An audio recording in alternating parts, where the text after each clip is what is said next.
Magandang gabi.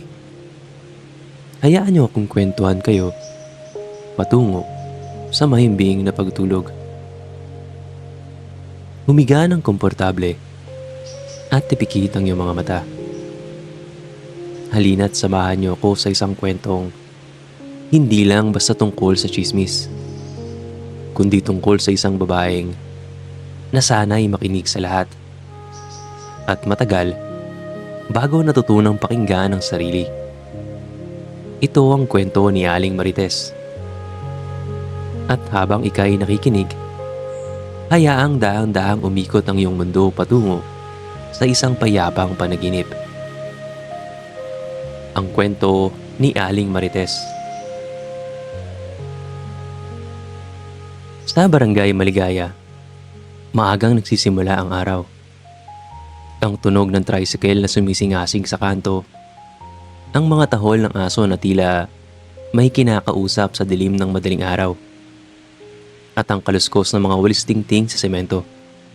Lahat iyon, palatandaan ng buhay na nagpapatuloy, kahit walang nagbabago. Doon sa berdeng bahay na bahagyang natutuklap na ang pintura, nagising si Marites. Hindi dahil sa alarm, kundi dahil may narinig siyang pamilyar. May hinang boses mula sa sari-sari store ni Aling Bebang. Hindi niya kilala ang mga nagsasalita, pero alam niya ang tono. Hindi ordinaryong kwentuhan. May laman, may mga detalyeng hinuhukay, may mga pangalan na tila ngayon lang nabibigyan ng bagong kahulugan. Mabilis siyang bumangon at naghilamos. Nagayos ng buhok gamit ang daliri, tsaka lumabas ng bahay na parang kusang sumusunod sa tunog ng usapan. Wala pa siyang iniisip na direksyon, pero parang ang mga hakbang niya ay may alam ng daan, kahit hindi pa tuluyang gising ang diwa niya. Pagdating niya sa tindahan, nakita niyang may 3 babae na ang nakaupo roon. Pamilyar ang mga muka, pero hindi niya pa lubos na makilala. Ang isa, abala sa paghigop ng kape. Ang isa naman, may pinaglalaroang takip ng bote. Habang ang isa pa, nakatingin lang sa kalsada. Parang may inaabangan. Hindi pa man siya nakakaupo, meron siyang narinig na pangalan. Si Jenny, sabi ng isa. Halos bulong, pero sapat para marinig niya. Yung bagong lipat sa kabilang kanto. Ang tahimik. Kahit sinong bumati, hindi pinapansin. Tila kusa na namang nagising ang bahagi ng utak ni Marites na matagal nang sanay makinig, magsuri, at lumikha ng mga kwento mula sa maliliit na detalye. O sa madaling sabi, chumismis. Umupo siya sa bangko sa harap ng tindahan, kumuha ng pandesal na parang tradisyon na, at nakinig ng walang alinlangan. Habang lumilipas ang oras, dumaraan ang mga tao. Mga estudyante, magtataho, isang tatay na may dalang sako ng bigas, at ilang mukhang hindi niya malilimutan hanggang mamayang hapon. Sa bawat dumaraan, may komentong isinisingit ang isa sa mga babae. Tungkol sa itsura, galaw, kasama, o dahilan ng pagmamadali. Walang masamang intensyon sa tono, pero may lakas itong bumuo ng kwento. Totoo man o hindi. Hindi nagtagal, sumali si Marites. Minsan isang obserbasyon lang. Matagal nang hindi umuuwi yung kuya niya. Tapos may sunod na sasagot. Oo, sabi nag-abroad pero hindi na nagparamdam. Hindi niya kailangan manguna. Sapat na yung naroon siya, nakikinig, nagtutugma ng piraso, at paminsan-minsan nag-aabot ng dagdag impormasyon na hindi niya alam kung saan niya mismo nakuha. Sa sandaling iyon, tulad ng karaniwan, natural ang daloy. Parang dito nakasalalay ang bawat araw nila. kung saan ang tsismis ay pagkain at ang katahimikan ay gutom. Nang dumaan si Lisa, yung tahimik na high school student na madalas niya makita sa bakery, napansin niyang may pamumula ang mga mata nito. Wala nagsabi ng salita, pero sapat na ang itsura nito para mabuo ang teorya. May nangyari kahapon. Mahina, pero malinaw na pahayag niya habang nakatingin sa likod ng naglalakad na si Lisa. Hindi siya ganyan dati. Walang sumagot agad, pero ang katahimikan ay hindi katanungan, kundi pahintulot. At doon nagsimula ang mabilis na paghubog ng kwento. Hindi para tulungan ng bata, hindi rin para intindihin siya, kundi para lagyan ng konteksto ang isang bagay na hindi nila maabot. Hanggang sa unti-unting pumasok ang mas mabigat na mga tsismis. Tungkol sa pulis na dumating sa isang kanto kagabi, tungkol sa lalaking sumigaw sa asawa kahapon, at tungkol sa dalagang umuwi ng madaling araw na. Halos lahat ay hindi sigurado. Hindi lahat may basehan. Hindi mahalaga. Pero para kay Marites, ang pakiramdam ng alam mo, kahit hindi naman talaga, ay nagbibigay ng kakaibang kapangyarihan. Parang may posisyon siyang hindi niya kailanman tinanggap, pero matagal na niyang inaangkin sa komunidad. Pag-uwi niya bandang tanghali, bitbit niya ang pakiramdam na nagampanan niya ang papel niya. Kahit walang nagtalaga. Sa isip niya, normal ang ganitong umaga. Ganoon talaga ang takbo ng barangay. Kung may buhay, may kwento. Kung may kwento, ito'y natural na napapasa-pasa. At sa isip niya, may isang simpleng paniniwalang hinding-hindi pa niya nasusuri. Kung may hindi alam, dapat malaman. Kung may tahimik, dapat pag-usapan. Kung may hindi malinaw, gumawa ng sariling bersyon. Hindi niya alam, sa araw-araw niyang gawaing ito, unti-unti na niyang tinatahi ang mga sulok ng barangay. Hindi bilang komunidad, kundi bilang koleksyon ng mga kwento na hindi naman sa kanya. At doon magsisimula ang problema. Hindi dahil may sinabi siya, kundi dahil naniniwala siyang dapat laging may sabihin.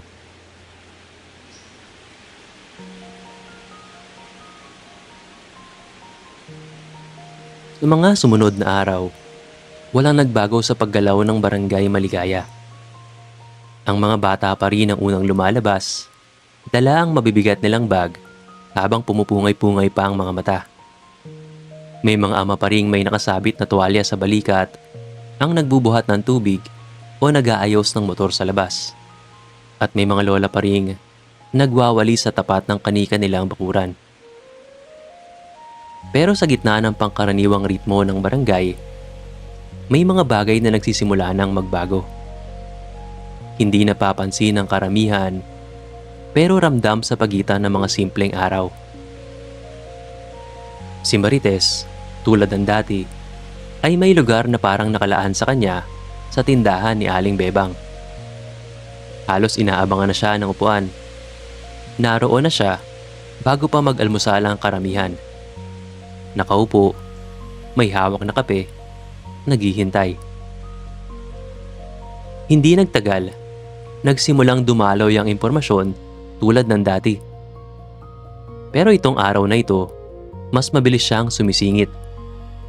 Kapag may nagsalitang hindi niya narinig ng buo, nag-aangkat agad siya ng koneksyon mula sa alaala niya.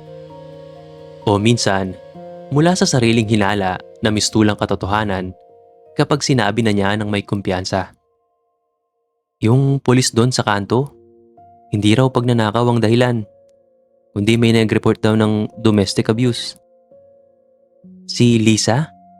Hindi lang daw basta iniwan. May kaklaseng nagbalita. Nahuli daw niya yung kasintahan niya na may iba. Si Jenny? May iba't ibang naghahatid sa kanya tuwing madaling araw. Hindi raw nagbababa ng helmet. Baka mga customer na niya yun. Sa bawat piraso ng sinabi niya, nagbabago ang tingin ng mga nakikinig. Hindi ito laging pagsang-ayon. Minsan may duda. Minsan may tingin na parang nagtatanong kung paano niya nalaman. Pero sa dulo, kahit may pag-aalinlangan, may bigat pa rin ang mga salita niya. Habang tumatagal, unti-unting nagkakaroon ng distansya sa pagitan niya at ng mga taong pinag-uusapan nila. Hindi agad mapapansin, pero malinaw sa pag-iwas ng tingin. Sa biglang pagbilis ng lakad o sa pilit ng ngiti kapag nakakausap siya. Isang hapon, habang nagpapahinga siya sa veranda, napansin niyang dumaan si Lisa kasama ang mga kaibigan nito. May konting tawanan. Yung tipo na parang pilit pinatatawa ang isang taong galing sa pag-iyak. Sinubukan niyang kumaway, pero hindi tumingin ang dalaga. Imbes na mainis, pinilit niyang hanapan ng paliwanag. Siguro nahiya lang, pero sa loob, may bahagyang kirot. Yung hindi niya aaminin kahit kanino. Kinabukasan, sa tindahan, narinig niya ang usapan ng dalawang ina na hindi niya masyadong kilala. Tahimik lang siya noong una. Pero nung marinig niya ang pangalan ng isang tao sa kwento nila, sumama agad ang loob niya na parang may gusto siyang itama. Alam niyo, sabi niya habang marahang kumakain ng pandesal. Hindi ganyan ang nangyari. Ako mismo ang nakarinig sa kapitbahay nila. Nagulat naman ang dalawa. Hindi dahil sa sinabi niya, kundi dahil bigla siyang sumingit sa usapan kahit hindi naman siya tinatanong. Ganun ba? Sagot ng isa. Pilit ang tono. Ngumiti si Marites. Yung ngiting sanay maupo sa gitna ng usapan kahit wala namang nagbigay ng espasyo. Oo, sagot niya. Kung hindi ako nakinig, mali sana ang kwento niyo ngayon. May sandaling katahimikan. Hindi galit, pero hindi rin komportable. Yung uri ng katahimikan na may laman. At doon niya naramdaman ang unang pahiwatig na hindi niya may paliwanag. Hindi lahat ng tao ay sumusunod sa ritmo niya. Parang unti-unti silang lumalayo. Pero hindi nagtatanong kung bakit. Hindi niya inintindi. Hindi niya binigyan ng pansin. Sa isip niya, may tungkulin siyang ginagawa. May kwento siyang pinagdudugtong. May katotohanan siyang binabantayan. Ngunit hindi niya namamalayan, sa bawat araw na lumilipas, mas kaunti ang taong nakikinig. Mas tahimik ang mga mata kapag dumaraan siya. At mas marami ang nagtatago ng boses tuwing siya'y malapit. Ang barangay ay hindi nagbago sa itsura. Pero unti-unti nang nagbabago ang pagtingin nito sa kanya. At gaya ng lahat ng bagay na hindi agad nararamdaman sa simula, nagsisimula na itong maging mabigat. Hindi pa niya alam. Pero alam na ng kanyang komunidad.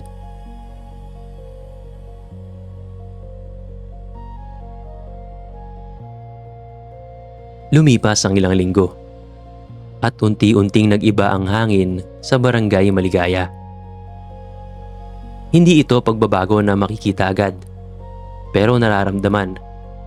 Parang pagdating ng bagyo na walang kulog. Walang ulan, pero may bigat sa hangin na nagpapahiwatig ng pagdating nito. Si Marites ay patuloy pa rin sa kanyang nakasanayan. Umaga sa tindahan, hapon sa veranda, gabi sa bintana. Ang barangay ay naging parang pelikula ng buhay para sa kanya. May mga eksena, may tauhan, at siya ang inaakala niyang tagapagtala ng lahat. Ngunit habang sinusunod niya ang sariling ritmo, ang ibang tao naman ay nagsimula ng umiwas sa kanya. Isang tanghali, habang papunta siya kay Aling Bebang para bumili ng suka, napansin niya ang ilang kapitbahay na biglang nag-iba ng daan nang makita siya. Hindi niya agad inintindi. Pero tumatak sa isip niya ang tagpong iyon. Isang nanay na kinapitan pa ng mahigpit ang anak sa ilalim ng braso, tumawid agad sa kabilang panig ng kalsada na parang may aso silang iniiwasan. Nang makaupo na siya sa bangko, napansin niyang kakaunti ang pumupunta sa tindahan. Ang ingay na dating puno ng kwento at halakhak, ngayon ay naging mas tahimik, malamig. Walang nagkukumpol. Walang natural na simula ng balita. Sa isang banda, tila iniiwasan siya hindi dahil sa galit, kundi dahil sa takot na maging bahagi sila ng kwento. Habang iniinom niya ang kape, may narinig siyang pipit na tumilapon mula sa alambre. Tahimik ang paligid. Tahimik sa paraan na hindi komportable. Hindi nagtagal, may dumating na pagkakataon na hindi niya makakalimutan. Dumaan si Jenny. Dati ay tahimik lang. Pero ngayon, mas halata ang pagbabantay sa sarili. Nakasuot siya ng sunglasses kahit madilim pa. Hawak ang supot ng tinapay, maingat sa bawat hakbang. Natural na gumana ang bibig ni Marites. "May kasama ka na naman kagabi," sabi niya. Hindi tanong, kundi komentong may kumpiyansa. "Hindi siya yung nauna, iba na naman." Hindi agad sumagot si Jenny. Hindi siya tumigil. Hindi siya ngumiti. Para bang hindi siya ang kausap o sadyang hindi niya ito pinansin. Pero bago tuluyang makalayo, tumigil si Jenny. Hindi humarap, pero sapat para marinig ang sagot.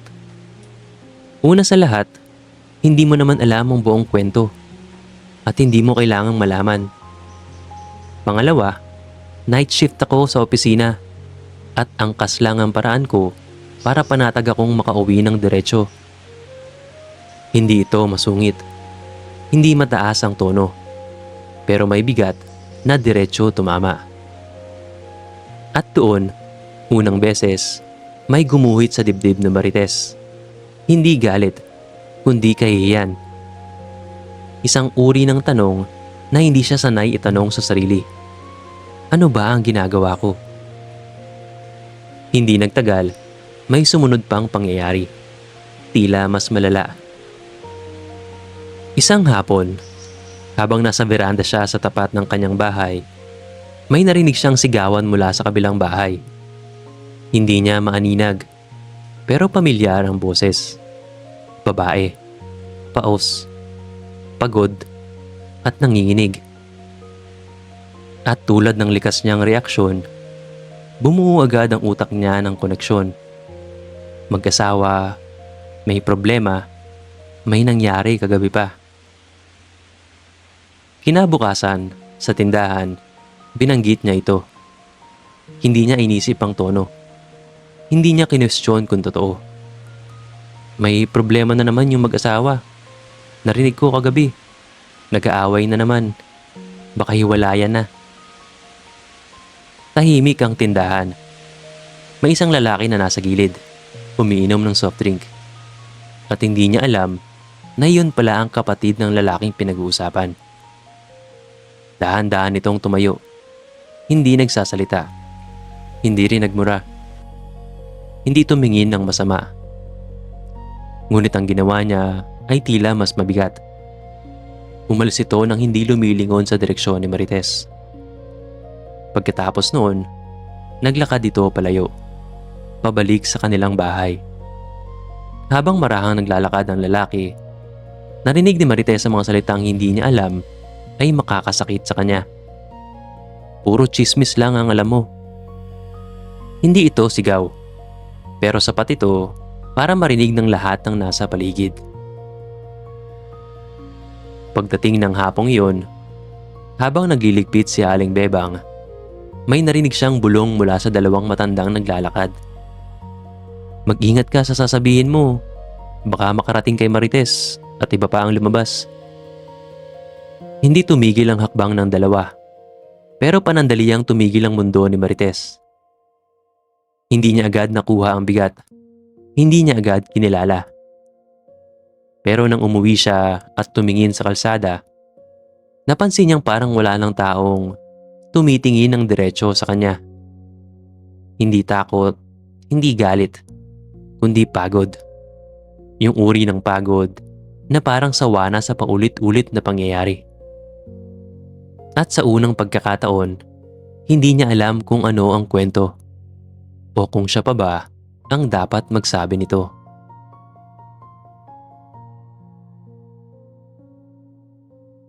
Hindi agad dumating ang pagbabago. Hindi tulad ng pagputok ng lobo o pagkabasag ng pinggan. Ito'y dahan-dahan. Parang pag-aninag ng bitak sa salamin. Maliit sa simula, halos hindi mapansin. Pero sapat para malaman mong malapit na itong masira. Isang Sabado ng umaga nang magsimula ang pangyayaring iyon. Tahimik ang barangay. Mas tahimik kaysa karaniwan. Walang mahahabang kwentuhan sa tindahan. Walang matagal na pagpila sa panaderya. Kahit ang mga tambay sa mga waiting shed ay nag-uusap ng pabulong. Hindi tulad ng dati na parang may paligsahan kung sino ang pinakamalakas ang boses. Si Marites, gaya ng nakasanayan, lumabas ng bahay na parang may misyon. Hindi niya kailangan humingi ng impormasyon. Minsan, hindi pa siya nakakarating sa tindahan ay may mga detalye nang lumalapit sa kanya. Voluntaryo man o hindi. Pero ngayong araw, kakaiba. Pagdating niya, may kakaunting tao lang sa tindahan ni Aling Bebang. At habang nakaupo siya, narinig niyang halos wala nagkukentuhan tungkol sa iba. Ang usapan ay tungkol sa presyo ng itlog, pagtaas ng pamasahe, at usapang labada. Mga ligtas na paksa. Walang karakter na partikular na pinag-uusapan. Hindi niya alam kung bakit, pero naramdaman niyang ang kawalan ng tsismis ay hindi nakakatahimik, kundi nakakabagabag. Hanggang may isang lumapit. Hindi niya personal nakakilala, pero alam niya ang muka. Isang babae mula sa nasabing kanto. Payat at may laging pagod na tingin. Tahimik ito habang bumibili ng mantika. At sa paraan ng pagkilos nito, mahinhin, maingat, napadikit ang utak ni Marites sa isang lumang kwento. Ito ba yung babae na sinigawan yung asawa niya sa kalsada dati? Nararamdaman ng babae na may nag-aabang sa kanya. Sa isip naman ni Marites, marahil siya mismo ang naghahanap ng dahilan para muli itong mapansin. Kaya na magsimulang umalis ang babae, may binitawang salita si Marites. Hindi malakas. Sapat lang para marinig ng katapat niya. May balita raw. Sabi niya habang nag-aayos ng tasa. Kunwari ay kaswal. Na umalis na yung asawa niya. Hindi nakatiis. Baka nakahanap na ng iba. Pero hindi niya namalayang ang bulungang ito ay nakaabot pala sa malakas na pandinig ng babae. May kumarap. Sila'y nagkatinginan. At may unti-unting kumunot ang muka ng ilang nakikinig. Hindi ng intriga, kundi ng hindi makapaniwalang ekspresyon. Ang babae, ang mismong paksa, hindi agad tumingin. Pero nang marinig niya ng malinaw ang huling linya, huminto ang hakbang niya. Dahan-dahan siyang lumingon. Hindi galit ang unang lumabas sa mukha niya, kundi pagod at kirot na hindi niya kayang maitago. Hindi siya umalis. Mahinahong sagot niya, pero nanginginig ang bibig. Nasa ospital siya ngayon. May malubhang sakit. Iyon ang pinag-aawayan namin noon. Hindi mo alam. Hindi agad nakasagot si Marites. Hindi dahil nagsisi, kundi dahil hindi niya inaasahan na sasagot ito. Nagpatuloy ang babae. Hindi para mamahiya, kundi dahil napilitan ipagtanggol ang sarili laban sa mundong mas mabilis humusga kaysa umintindi. Hirap na ako, sabi niya, halos pabulong. Hindi na ako lumalabas dahil iba ang tingin sa akin ng mga tao. Marahil ay dahil sa mga kumakalat na maling chismis tungkol sa amin. Pakiramdam ko mag-isa na lang ako. May katahimikan pagkatapos noon. Isang uri ng katahimikan na hindi dahil walang gustong magsalita, kundi dahil ayaw nilang may maling masabi. Dumating ang kapatid ng babae. Hinawakan ito sa balikat. At bago siya tuluyang umalis, tumingin siya kay Marites. Hindi mayabang, hindi mataas, pero matatag. Tama na, sabi niya. Simple, walang galaw ng muka. Hindi lahat ng bagay kailangan niyong pagchismisan. At doon, naramdaman ni Marites ang bigat na hindi niya may paliwanag. Hindi galit, kundi labis na kahihiyan. Hiya sa kanyang nasabi kanina at hiya sa lahat ng nasabi niya noon. Gabi na nang marinig niya ang bagong bulong sa barangay. Hindi na chismis tungkol sa iba, kundi tungkol sa kanya. At bagamat wala siyang narinig ng direkta, sapat ang mga tingin, ang pag-iwas, ang katahimikan upang buuin ang mensahe. Hindi na namin alam kung alin sa sinasabi mo ang totoo. Sa unang pagkakataon, hindi naghanap si Marites ng tugma. Hindi nagbuo ng teorya. Hindi gumawa ng sariling bersyon. Tahimik siyang umupo sa veranda habang ang tunog ng barangay ay dumaraan sa kanya. Hindi bilang kwento, kundi bilang paalala. Hindi lahat ng naririnig ay dapat sabihin. Hindi lahat ng napapansin ay kailangang pangalanan. At ang bawat salita ay may kapangyarihan. Minsan, ito ang dahilan kung bakit ka nag-iisa.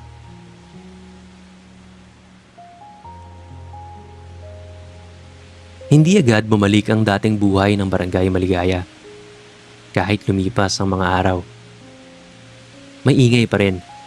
Mga batang naglalaro, mga tricycle na dumaraan, sigaw ng mga nag-aaway na pusa sa bubong. Pero may kulang na bahagi. Isang puwang na noon na hindi napapansin dahil palaging puno. Si Marites. Naroon pa rin siya sa umaga. Lumalabas pa rin ang bahay pag may naririnig ng mga tao sa kanto. Pero iba na ang katawan niya sa espasyo. Parang hindi na siya bahagi ng daloy. Para siyang tao na nakaupo sa tabi nito. Nakikinig, pero hindi na sigurado kung may karapatan pa siyang maging kasama. May mga sandaling sinusubukan niyang maging normal. Uupo siya sa bangkito sa tindahan, kukuha ng kape, mag-aabang ng kwento. Pero kadalasan, tila may harang sa pagitan niya at ng mga tao. Hindi laging lantaran, pero malinaw sa paraan ng pagtingin. Maingat, may distansya, at minsan, may pagod. At doon, unti-unting naiba ang mga tanong niya. Hindi na sino kaya? Hindi na ano kaya? Kundi unang beses, tama ba to? Isang umaga, habang siya'y nag-aayos ng halaman sa gilid ng kanyang bahay, narinig niya ang pamilyar na himig ng magtataho. Sa loob ng maraming taon, ang magtatahong iyon ay parang gumagabay sa oras ng barangay. Kung saan siya naroon, doon ang umaga. Habang nag-aabot ng sukli, napansin niyang may dalagang lumapit sa tindahan at may iniabot kay Aling Bebang. Parang sulat o uri ng papel. Hindi niya narinig ang usapan, pero nakita niya ang sulyap. Maingat. Parang ayaw mabasa ng iba. Lumapit ang mausyosong bahagi ng isip niya. Reklamo? Notice? Barangay letter? Mabilis pinagduktong-duktong ang mga haka-haka, parang dati. Pero hindi niya sinabi. Hindi niya sinundan ng dalaga. Hindi niya tinanong si Aling Bebang. At hindi niya ibinahagi kahit kanino. Sa halip, nanatili siyang tahimik. Tinitimbang kung bakit napakadali noong mga nakaraang buwan. Pero bakit ngayong araw, parang biglang may pader.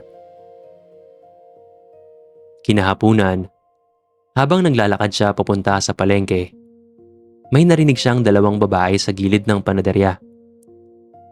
Hindi niya intensyong makinig, pero ang nabanggit na pangalan ay mabilis na nakuha ang atensyon niya. Umalis daw kasi nabuntis, sabi ng isa. Totoo ba? Sagot naman ng isa pa. Parang sabik sa kumpirmasyon. Hindi ko alam, pero yan ang sabi ng kapitbahay nila. Dati, sa ganitong pagkakataon, may sasabihin sa Marites. Kahit kalahati lang na impormasyon, kahit hinala lang. Sanay siyang maging huling pandugtong sa kwento. Ang nagbibigay ng kumpiyansa sa mga nag-aalinlangan. Pero ngayong araw, tumigil siya. Hindi sa takot. Hindi rin dahil biglang nagbago ang ugali. Tumigil siya dahil unang beses niyang naramdaman ang bigat ng hindi niya alam. Bumaling siya. Naglakad palayo. Pero ang isip niya ay nanatili sa mga salitang narinig niya. Hindi dahil gusto niyang ipasa, kundi dahil may tanong na hindi niya kayang takasan. Paano kung mali? Hanggang ngayon, hindi pa rin niya sinasabing mali ang nakaraan. Hindi pa rin niya tuluyang alam ang epekto. Pero ang tanong ay nagugat. At tulad ng anumang binhi, kahit maliit, kapag binigyan ng oras at espasyo, ay tumutubo. Kinabukasan, dumaan siya sa bahay ng isa sa mga babaeng nag-uusap kagabi. Nagkataon, naroon ang taong pinag-uusapan. Nakaupo ito sa hagdan. Payat, may hawak na plastik na bote ng tubig at may itsurang pagod. Nilapitan niya ng walang plano. Isang bagay na bihira mangyari sa kanya. Hi, sabi niya. Simpleng salita na parang bago sa dila. Nagangat ito ng tingin. Hindi galit, hindi takot. Pero may distansyang hindi agad matitibag. Naroon na sa isipan niya ang luma niyang tanong. Yung sanay lumabas nang walang pahintulot. Pero ngayon, nilabanan niya. Hindi niya tinanong. Hindi siya nagbigay ng sariling kwento. Ang sinabi niya ay hindi inaasahang marinig ng babae. May kailangan ka ba? Hindi agad sumagot ang babae. Pero unti-unti, parang may nabasag sa pagitan nila. Meron, sagot nito. Mahinahon. Ngunit sa puso niya ay may alinlangan. Pero baka ikalat mo lang sa iba. Tumingin lang si Marites. Hindi niya may tatangging iyon na nga naging karakter niya sa kanilang barangay. At sa unang pagkakataon, tinanggap niya iyon ng walang pagpilit. Walang pagtatanggol. Walang paghanap ng puwang. Okay, sabi niya. Kung kailangan mo ng tulong ko, nandito lang ako. Hindi sila nagtagal sa usapan. Walang dramatic closure. Walang yakapan at pagiyak. Pero habang naglalakad siyang pauwi, may bagong tahimik na pakiramdam sa dibdib niya. Hindi sakit. Hindi nahiya. Marahil ang pagtanto na hindi lahat ng impormasyon ay may karapatan kang malaman. Minsan, tinatago ng tao ang kwento nila hindi dahil ito ay masama, kundi dahil hindi pa sila handang mailabas ang totoo at wala silang obligasyon ipag-alam iyon. At sa araw na iyon, unang beses na hindi niya hinanap ang sagot. Sa halip, hinayaan niya itong manatiling kwentong hindi buo. At iyon, Kahit hindi niya sabihin ng malakas, ay simula na ng pagbabago.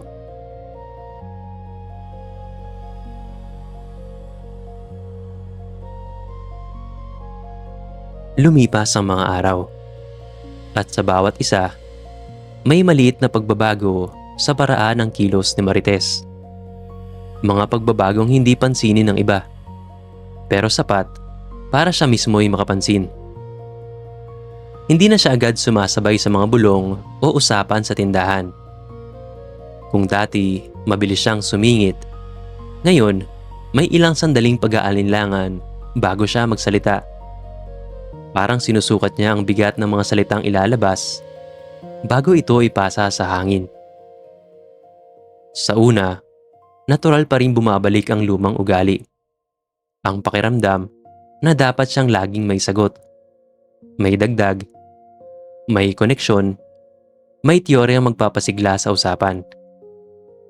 Pero tuwing nararamdaman niyang lilipat sa dila ang mga salitang nasa utak niya, ang salitang dati ay wala siyang alinlangan sabihin para bang humahawak sa kanya. Hindi kamay, kundi konsensya na noon na hindi niya kilala. Hindi nawawala ang tukso. Palagi itong nandyan. Lalo tuwing nakakakita siya ng bagong muka. Nakaririnig ng usapan ng iba o may dumaraan na parang may tinatago. Pero ngayon, hindi na sapat ang pangamba ng kamangmangan. Mas mabigat na ang posibilidad na maaaring may masaktan o masira. Isang hapon, habang naglalakad siya papunta sa palengke, narinig niya ang dalawang nanay mula sa malayo. Tahimik siya habang dumaraan, pero hindi niya maiwasang marinig ang isang linya. Hindi ko alam kung totoo. Sabi ng iba, pero ayoko nang ikalat, baka mali. Simple, hindi malakas, walang pangalan, pero sapat para tumama. Hindi niya alam kung dahil iyon sa kanya o dahil may ibang nagbago sa barangay. Pero kahit alin doon, may gaan na may kasamang pag-unawa. Ang lahat ng tao ay natural na naaakit sa mga kwento. Pero hindi lahat ay gustong maging bahagi ng pagpapakalat nito. Lalo na kung ang mga salitang ito ay maaaring makasakit ng iba. Dumaan pa ang isang linggo bago niya naranasan ang unang pagkakataon na kailangan niyang gumawa ng desisyon. Hindi bilang tagapakinig, kundi bilang tagapagsalita. Habang nasa veranda siya, may batang kumatok sa gate. Si Ninyo, ang pamangkin ng kapitbahay. May dimple at tuwing nakikita siya dati ay may kwento. Pero ngayon, parang nag-iingat. "Aling Marites, may tinatanong si Mama." Sabi nito, may halong kaba sa tono. "Totoo daw ba na aalis si Teacher De La Cruz?" Narinig niya kay tita. Sa dati niyang sarili, madali ang sagot. Magbibigay ng detalye, magbibiro pa, maghahabi ng teorya kung bakit. Kahit isang piraso lang ng katotohanan ang hawak niya. Pero ngayon, sa unang pagkakataon, tumigil siya bago sumagot. Hindi niya alam, pero sa pagkakataong ito, tanggap niya iyon. "Hindi ko sigurado," sagot niya, mahinahon. "Baka mas mabuting tanungin mo si teacher mismo." Si Ninyo parang nagulat. Hindi sa sagot, kundi sa paraan. "Okay po," sabi niya, sabay takbo paalis. Isang maliit na eksena. Walang palakpakan. Wala ring nakapapansin maliban sa kanya. Pero pagbalik niya sa upuan, may katahimikan na hindi nakakabagabag. Hindi dahil wala nang sinasabi ang barangay, kundi dahil hindi na niya ramdam ang pilit na paghabi ng impormasyon at mga kwento. Kinabukasan, may isang hindi inaasahang pangyayari. Habang bumibili siya ng suka at toyo, may lumapit sa kanya. Hindi para magtanong tungkol sa chismis, kundi para humingi ng tulong. Isang babae, mas bata ng kaunti sa kanya, at may hawak itong maliit na notebook. Alam kong dati, mahilig ka sa balita at kwento-kwento. Bungad nito. Hindi insulto ang tono, kundi pagkilanlan sa dati niyang reputasyon. Kailangan ko ng impormasyon tungkol sa mag-asawang ito. Hindi agad nakaimik si Marites. Pwede ba kitang tanungin? Sabi pa ng babae. Isa akong social worker. May nag-report sa amin na may pananakit daw na nagaganap sa bahay na ito. Sabay inabot niya ang maliit na litrato ng bahay. Agad naman itong namukaan ni Marites. Ang puso at isip niya ay nagtatalo. Ito mismo ang sinusubukan niyang iwasan at baguhin. Ang magkwento ng mga pribadong impormasyon sa ibang tao. Pero sa pagkakataong ito, mas mabigat ang nakasalalay. Nakipagtalo siya sa kanyang sarili hanggang sa napagdesisyonan niyang subukang alalahanin ang hinihinging detalye ng investigador. Ang kailangan ko lang gawin ay ihiwalay ang katotohanan mula sa gawa-gawa lamang. Bulong niya sa sarili. Oo, may nakita nga akong kakaiba. Mahina niyang sabi sa babae. Masinsina naman siyang tinignan pabalik nito. Nagpatuloy si Marites. Meron akong napansing pasa sa kanang braso ni Mrs. Reyes. Pati na sa pisngi niya. Wala na siyang ibang sinabi. Walang ibang detalye ang idinagdag. Tanging kung ano lamang ang naobserbahan niya noong mga nakaraang araw. Bagay na hindi naibigay ng iba pang residente. Tanging si Marites lamang ang nakapansin at nakatandaan nito. At sapat na iyon para umusad ang proseso para maprotektahan ang sinumang biktima sa tahanang iyon. Laking pasasalamat sa kanya ng investigador at narinig naman ito ng mga tao sa paligid. Hindi sila namangha pero hindi maitatangging nagsimulang magbago ang tingin nila kay Marites. Para sa kanya, ang pakiramdam na ito ay bago. Magaan, simple, at tunay. Dumedepende lamang sa kung ano ang kumpirmadong katotohanan. Hindi na kailangan piliting buuin ang kwento. Hindi niya kailangan gampanan ang pagpapakalat nito para maging bahagi ng komunidad. Minsan, sapat na ang maging tao na marunong tumigil, magtanong, at mag-ingat sa salita. At sa araw na iyon, hindi niya itinuring na pagkawala ang katahimikan. Bagkus ay itinuring niya itong bagong simula.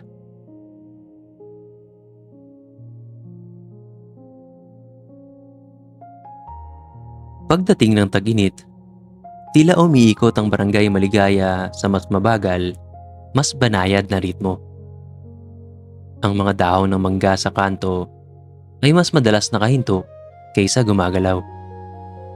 At ang hangin ay may dalang alikabok at amoy ng uling mula sa mga bahay na nag-iihaw tuwing hapon. Ang mga bata ay mas maingay. Ang matatanda ay mas mabagal.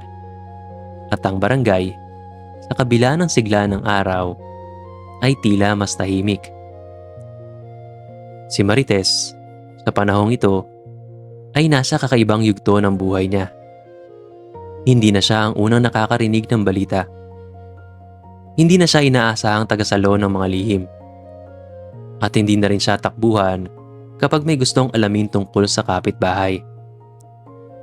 Hindi dahil wala nang may pakialam sa kanya, kundi dahil naging matapat na ang bagong reputasyon niya sa barangay. Dati, ang mga kwento niya ay puro chismis lamang. Mga kwentong hinabi ng sarili niyang imahinasyon, base lamang sa isang maliit na impormasyon. Ngayon, pinapakinggan na siya ng mas maigi. Dahil kung may kwento man siya, makakasiguro kang nasuri niya ito ng mabuti. purong katotohanan lamang. At ang bawat piraso ng kwento ay hindi nakakapinsala kanino man. Sa mga sumunod pang buwan, mas madalas siyang makitang tumutulong kaysa nagmamasid. Kapag may hindi pagkakaintindihan, sinisikap niyang alamin muna ang parehong panig bago magsalita. Kapag may problema, hindi na tanong at pag-usyoso ang inuuna, kundi kung paano siya makakatulong. At bagamat hindi naging madali ang pagbabago, unti-unti may mga pintong muling bumukas. Hindi marami, pero sapat. Isang hapon, habang inuupo niya ang sarili sa karaniwang bangkito sa tindahan, may dumating na bisita mula sa barangay. Isang taga-munisipyo na may dalang papel. Nakasuot ng pulang ID at may kumpiyansang hindi madaling natinag ng init o ingay. Nakilala ito agad ni Aling Bebang, si Kapitana, kasama ang ilang opisyal ng barangay at ilang residente na kilala na pagiging aktibo sa komunidad.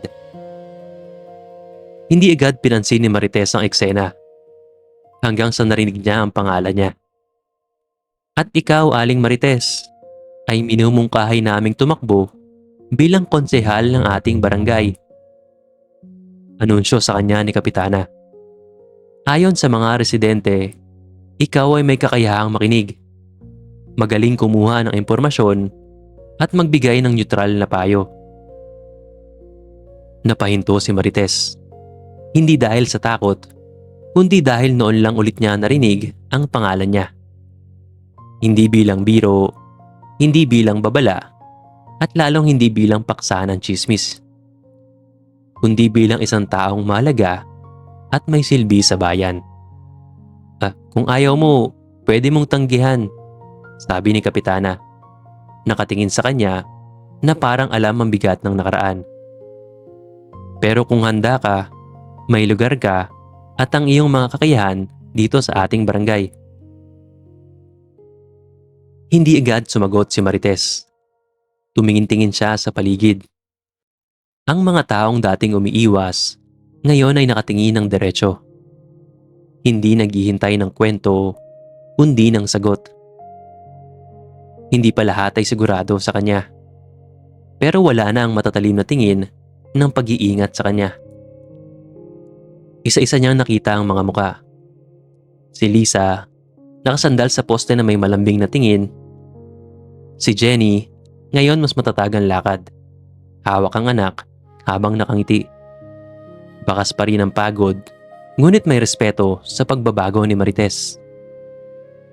At sa sandaling iyon, naunawaan niya ang pinakamalaking leksyon na hindi niya pinangarap matutunan. Hindi sapat ang huminto sa pagkakamali. Kailangan bumangon at bumawi, lalo na sa mga taong apektado nito. Sa kanyang sitwasyon, iyon ang mga residente ng kanilang barangay. Mga taong naging paksa ng daan-daang tsismis na kanyang naipakalat noon. Iyon man ang intensyon o hindi. Huminga siya ng malalim. Kung makakatulong, sagot niya, walang dramatikong tono, pero may malinaw na dedikasyon. Gagawin ko. Walang komosyon, walang eksenang parang pelikula. Pero may isang simpleng pagtango mula sa mga taong nakapaligid. Yung uri na hindi na kailangan ng salita para maunawaan. Kinagabihan, habang nakaupo siya sa veranda, pinapanood ng katahimikan ng barangay, may narinig siyang dalawang batang nag-uusap habang dumaraan. Sino si Aling Marites? Tanong ng isa. Yung tumulong sa barangay, sagot ng isa pa. Yung malapit sa tindahan. Dati raw ay tsismosa, pero ngayon iba na. Hindi niya nakita ang mga bata. Hindi rin niya hinabol. Ngumiti lamang siya. Hindi malaki, hindi pilit, kundi isang uri ng ngiti na may kasamang pag-unawa sa naging pag-ikot ng buhay niya. May mga kwentong hindi kailangan malaman. May mga kwentong dapat alamin. At may mga kwentong dumarating hindi para ikalat, kundi para intindihin lamang. At sa wakas, napagtanto niya. Ito ang totoong plano sa akin ng Panginoon. Ang gamitin ang kakayahan ko para tumulong sa aking kapwa. Marahil ang pagiging tsismosa ko noon ay hamak na hakbang lamang para matutunan ko ang tunay na kapangyarihan ng mga katangiang tinataglay ko. Ang kakayahang makinig, mangalap, at mamagitan. Nagpatuloy siya sa bagong yugto ng kanyang buhay. Ang kanyang nakaraan ay naging kasaysayan na lang ng kanyang pag-angat.